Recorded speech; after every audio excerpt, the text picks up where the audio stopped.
Hello beautiful soul! Welcome back to my channel. This is my channel. I'm from Japan, Kabayan Taurus.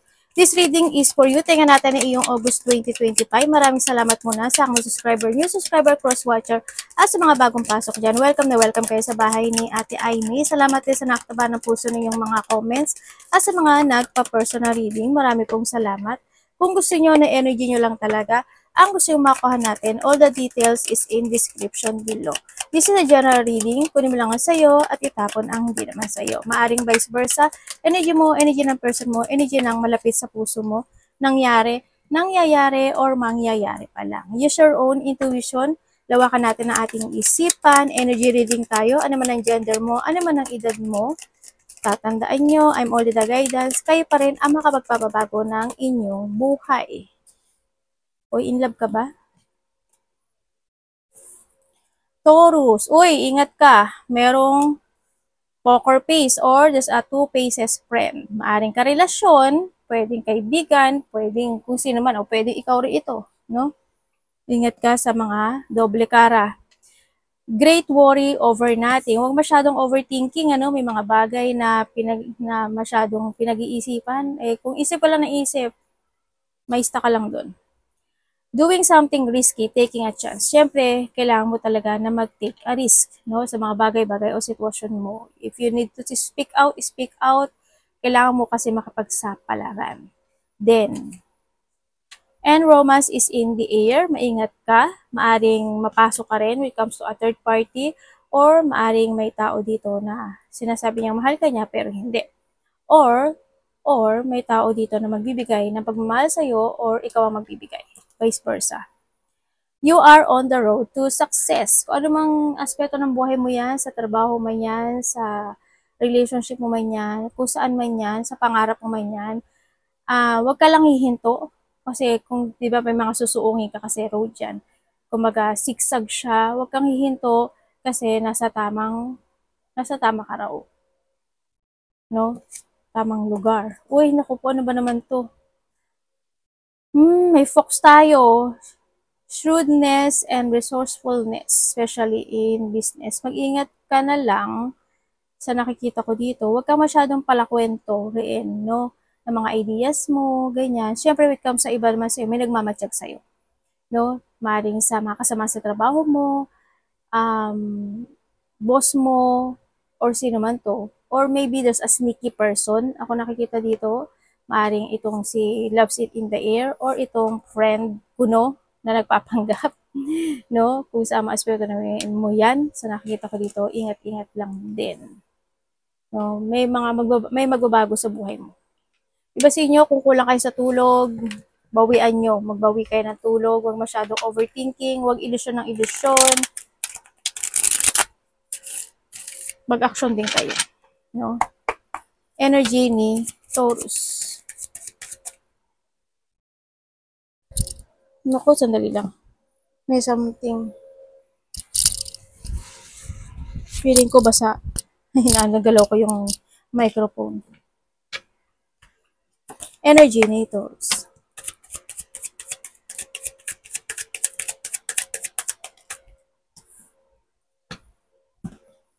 Bakit? Ano po?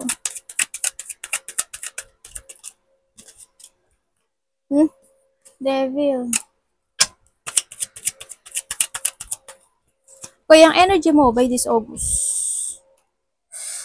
Okay, energy mo this August, stagnant ka. Ibig sabihin, may mga lungkot ako nakikita sa iyo. No? You feel empty, there's a negativity, malungkot, as in malungkot kasi andito rin si Devil. May mga bagay na malilito ka, ganyan. May mga bagay na magkakaroon ka ng option. Siyempre, may mga unfulfillment situation. It's more on sadness talaga siya sa nakikita ko dito. Energy mo, mag-isolated ka sa sarili mo by this August. Siguro may mga isipin ka, sana hindi lahat kayo, wag sana mangyari. There's a bad news situation ako na nakikita sa'yo. Iba sa inyo, maaari may mga problema kayo with comes sa financial, there's a hardship situation na nagaganap o nangyayari sa inyo. Kumbaga, andito lang kayo sa sitwasyon nyo na nagpapakatatag kayo, pero deep inside is you are in a pain situation, no? Sa nakikita ko sa'yo. May mga bagay na hindi ka kontento. Ganyan. May mga bagay na napoprostrate or mapoprostrate ka this ma-stuck at you're feeling trapped actually. Kumbaga may mga sagabal sa buhay mo by this August or sa to change to your best version, ganyan. Kumbaga, sa mountain, may sagabal yan. May haharang. Andito rin kasi si fox, si tiger, tsaka si cat. Ang dami mong ang dami mong animals. Maaari din na you are in a toxic situation. Kung sa aspeto ng buhay mo yan, syempre nandito rin si romance. Maaring may tao dito na someone is makasarili, sakim, obsessed, ganyan. Sarili niya lang iniisip niya. Tingnan natin ang parating. Anong parating kay Taurus?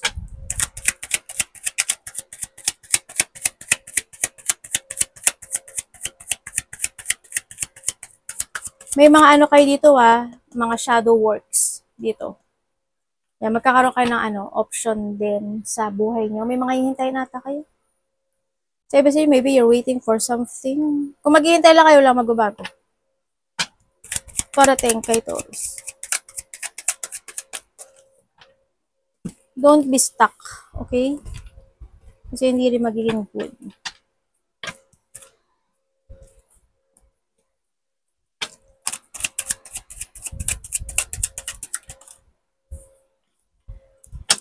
Okay.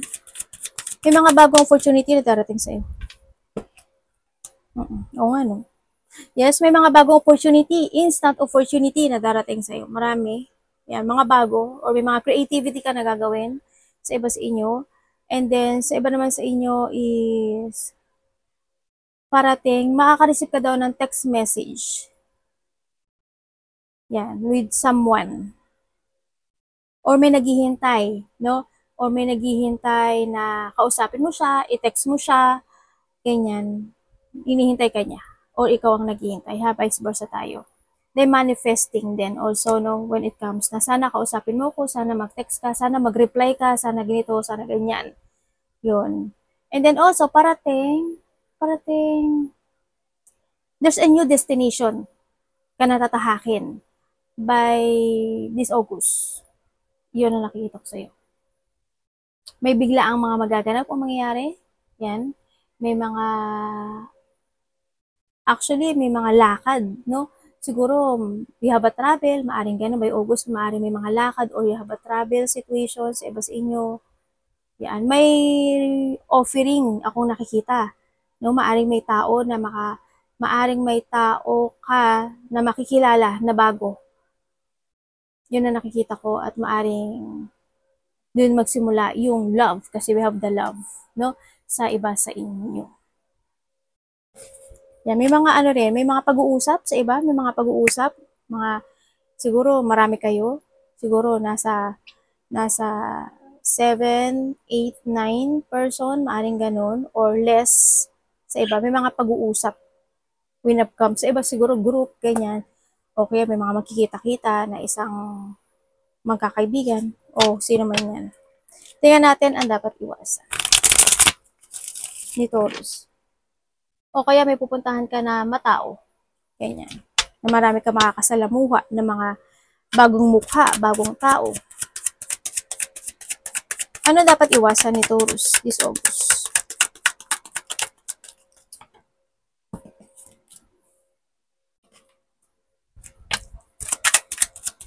Ano po to?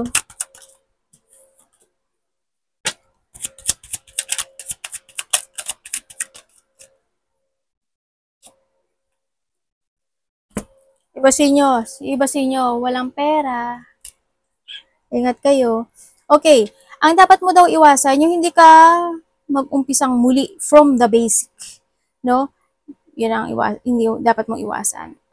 The positivity happen is in your hands. Sinasabi din dito, is time, iwasan mo na hindi ka makapag-umpisang muli, hindi ka mag-action, hindi ka mag-trust sa intuition mo, iwasan mo na hindi ka mawalan ka ng pag-asa or hope. Iwasan mo na mapanghinaan ka ng loob.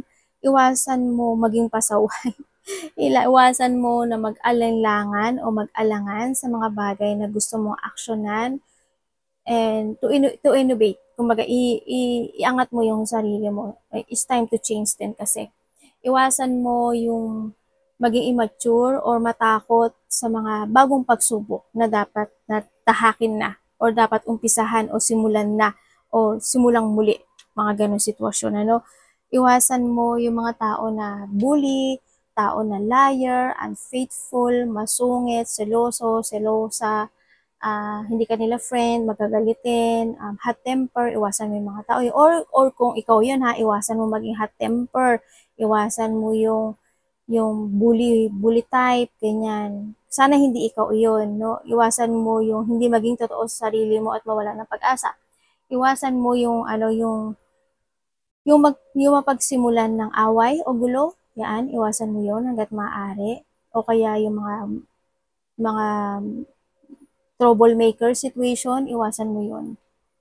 Iwasan mo na hindi ka makapag-cooperate, no, sa mga situation, kung sino man yan sa buhay mo. O hindi ka makipag-ayos, makipag-usap ng mabuti, mga ganyan. Tingnan natin ang love. Kamusta po ang love ni Taurus?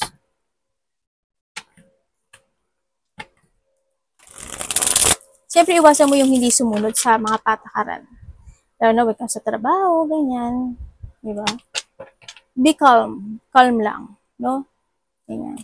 Love is sa lahat. Kapatid, anak, magulang, karelasyon, kaibigan, pamilya. Kamusta po ang love ni Taurus? Miss August. Love.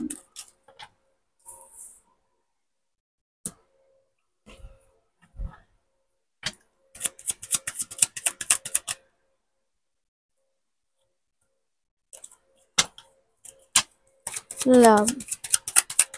Diba dito, friend? Yung pala, yung karelasyon mo, friend lang ang tingin sa'yo. Aw. Galileo. Tingnan natin. When it comes sa love, oy, nandito na si Titanic. Ibig sabihin, may gumuho na. Okay, sa iba siya nagkahiwalay kayo, no? Yan. Iba sa inyo, maaaring nagkahiwalay na talaga, naging Titanic na eh. No? Andito na yung gumuho na yung relationship, nagkaroon na talaga na pag-abandonment in this relationship, ano? Siyempre, nahandin yung situation na may iba na rin, no? Sa iba sa inyo. Nagkaroon na ng mga ibang priority. Sana hindi kayo napasok. Pero iba sa inyo, maaaring nagkaroon ng third party, siyempre. Nagkaroon ng mga problema, burden, struggle in this relationship hanggang sa pag-aabandon na lang, no? Maaaring kung magko-connect ka dito, ang ate minahal ba niya ako? Hindi. Hindi kanya minahal. Hindi kanya minahal kasi may pag-backstab. Ibig sabihin, may mga bagay na hindi niya sinasabi sa'yo. Kumbaga, tingin niya lang sa'yo, you're a person na I need. You are the person na my friend who can lean on. Ganun lang ang nakikita ko dito. Pero sorry ha, kung yun. Kasi wala siyang, pero they care. They care. No, handun naman yung care, handun naman na kahit papaano, handun yung compassionate or naawari, may awa naman siya sa iyo kahit papaano. Nandun naman din yung pag-aalala kahit papaano. Pero when it comes sa love, hindi, go to the flow kasi siya when it comes sa relationship na to, no? Kumbaga, kung ano yung naibibigay mo, sinusuklian lang niya. Pero, ganun lang. Ganun lang yung nakikita ko. Kung kayo is a single, ang nakikita ko sa mga single dito, you enjoy your life. It comes together with your friend, no? Sa nakikita ko dito, there's a new horizon coming. Kumbaga, sa mga single dyan, may mga bagay-bagay naman na inaasikaso nyo. Kumbaga, marami ka rin naman, busy ka rin naman, marami kang pina-priorities at marami kang ginagawang task sa buhay mo when it comes to a single person, ganyan. Kung kayo naman is in the relationship, so when it comes sa relationship, sana, no, hope, hindi, wag, hindi totoo, di ba? May pagbabackstab ako nakikita dito, no? Sana nakikita ko dito kasi andito rin kasi si Fox, andito si Cat at saka si Tiger, no? Handoon yung situation na yun. Siguro minsan naiisip mo na hindi kanya naiintindihan o hindi mo siya naiintindihan, vice versa. They feel pain, may mga disappointment in this relationship, pero isa sa inyo, they give an effort and hard work in this relationship, pero ate, mahal niya ba ako? Hindi ko nakikita, pero handin yung situation na they want, kung ano ibibigay mo pagmamahal sa kanya, yun ang ibibigay niya rin. Yun ang pagsusukliin niya. Isusukliin niya sa iyo. Sana hindi kanya tinatrabaho, sana sana, pero you need to be aware. No, you need to be aware. Ganyan. Hindi ko kasi nakikita yun eh, no? Yun lang nakikita. Siguro, as a friend, I love you because you are my friend. Because you are a person na sinusuportahan ako sa mga gusto ko. Ganyan. Yun lang ang nakikita ko. Yun lang nakikita ko dito. Sana hindi nyo to energy, no? Yung nakuha ko. Kasi hindi rin maganda yung nakita ko dito. Sandali lang, anak. Ano ba yung? Ano ko? Ang baba na. Tingnan natin ang money ni Taurus. Kamusta ang money ni Taurus this August?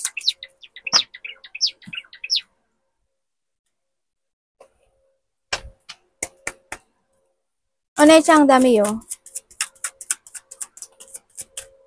When it comes sa money mo, naku, naloko na. Struggle, ano, sa money mo. Medyo mahina, ang nakikita ko sa money mo, medyo hindi siya nagtatagumpay sa ngayon. Medyo kailangan maghipit, no? Sa nakikita ko dito. There's no growth sa ngayon. Siyempre, may mga disappointment, siguro sa mga nabili, sa paggastos, or there's a failure situation din ako nakikita dito. May blockage when it comes sa money mo. Kaya siya hindi mag-growth, ano, medyo prostrate yung money mo this time sa nakikita ko dito. Medyo mahina yung energy niya to growth sa nakikita ko dito. You need to value more your money. Kailangan mo rin dito manindigan. Put boundaries, put a limitation when it comes sa money sa paglabas-labas sa nakikita ko dito. Kasi nag-fail siya. Yan ang nakikita ko sa iyo. Daka nagbablockage. Maaaring iba sa inyo, may mga utang pa kayo, may mga dapat mambayaran, o may mga dapat pang asikasuhin in the past na kailangan hindi pa na fully paid o hindi pa na ano, baka may mga, syempre lalo na pag may mga card kayo, di ba? May mga ganun sitwasyon, maari sa iba. Tingnan natin ang iyong, teka. Ang health. Maari din na may mga pinagbibigyan ka ng pera, may itinutulong ka, ganyan. Kaya rin nakikita ko na hindi siya nag-growth ng ganong kalaki.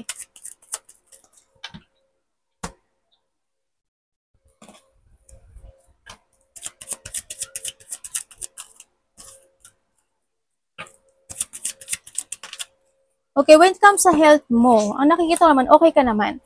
Pero, may mga unexpected, siguro when it comes to emotions, ganyan, siguro ano ka lang, masyado kang malungkutin, ganyan, may mga bagay na ini-illusion ka, iniisip gabi-gabi, ganyan, puyat-puyat, o kaya may mga bagay na sa health, matatag ka naman eh. Actually, matatag ka, Taurus, no? Sa nakikita ko dito. You're strong. Pinapakita mo sa akin, na you're strong personality mo when it comes sa health mo. May mga bagay naman na okay, nagiging okay naman sa nakikita ko to. Yun nga lang, siguro, emotional. No? Magiging very emotional ka lang siguro din, minsan. Siguro, when it comes sa siguro may mga nananakit-lakit lang. No, masakit yung mga likod, masakit yung mga kalamnan, mga ganun lang siguro sa iba sa inyo. Yan, yung puyat-puyat lang din, tsaka isip-isip. No, wag ganun. May mga depression din kasi sa iba. Depression, na naku-confuse or may mga lungkot ako nakikita sa inyo. Yan. Sana wala kang ma-discover na na sa iyo wala akong sakit nakikita. Sa iyo wala. Siguro lang, sipon, ubo,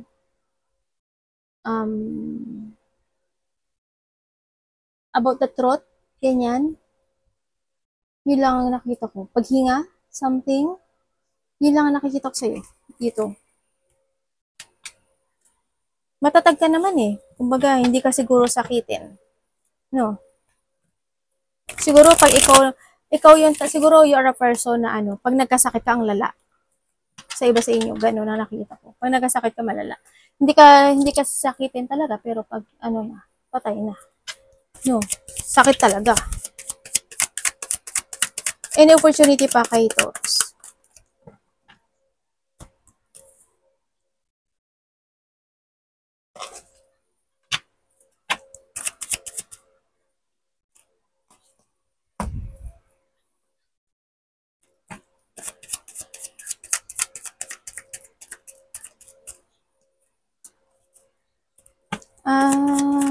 Okay. by the August, ano ka eh, may mga burden ako na nakikita sa'yo. Makakaramdam ka raw ng lungkot by the August. Ang nakikita ko dito siguro may mga disappointment, yung feeling mo parang may kulang, hahanapin mo yung sarili mo, parang, pero hindi mo siya i-express eh, no, na nahihirapan ka. Medyo silent ang nakikita ko sa'yo, magiging tahimik ka, magiging tikom ka, kumbaga, hindi mo ipapakita sa paligid mo maybe na napapagod ka na, nalulungkot ka, nahihirapan ka, yun ang nakikita ko sa'yo. Yun, may mga iisipin ka rin daw, gabi-gabi, sa nakita ko, siguro yung iba dito may mga pagpapasyahan kayo, no? This August, maring magta-try kayo ng mga new path situation, maybe you have a travel din, o may mga lakad ka na gagawin by this August. Yan. May mga pag-iisipan ka, either travel, lakad, mga ganun. May mga i-workout ka or i-develop ka rin by this August. Advice ko kay Taurus.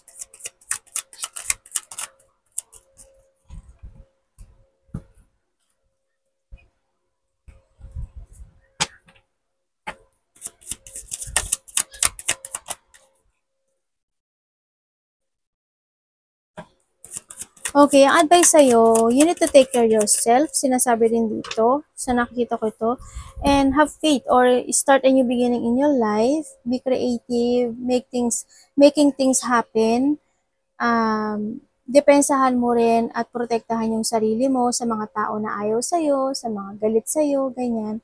Think to the future, mag-ipon ka ng pera, sinasabi rin dito. Siyempre, when it comes sa health issue din, ganun din, mas damihan mo pang kumain ng vegetables sa nakikita ko dito. And then, kahit saan ka naman ilagay, Taurus, magaling ka. Kahit anong problema dumating sa'yo, nasusolusyonan mo.